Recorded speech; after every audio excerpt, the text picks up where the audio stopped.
কিন্তু এখন কি আর করার, এখন তো আমার বোন তোমার লাইফে জড়িয়ে গিয়েছে, এখন তো আর কিছু করার নেই, তাই না? অনেক কিছু করার আছে। আমি যদি চাই, আপনি যদি চান, তাহলে আমি আপনার বোনকে আমার লাইফ থেকে সরিয়ে দিব আর আরে আপনাকে আমার লাইফে ইন করবো। কি বলছো?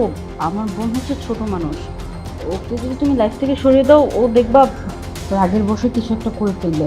তার চেয়ে বোন আমি একটা কথা বলি কি, আমার বোন বোনের জায়গায় থাকবে আর আমি আমার জায়গায়। সো ওই যে কথা আছে না, এক ঢিলে দুই পাখি। আপনি সত্যি অনেক চালাক আর অনেক বুদ্ধিমতী।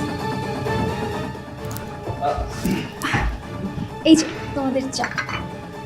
আপু, আমার মনের সাথে কিছু কথা ছিল। শিওর, যা পাশের রুমে বসে গল্প কর। মুন্না, চলো। আচ্ছা চলো।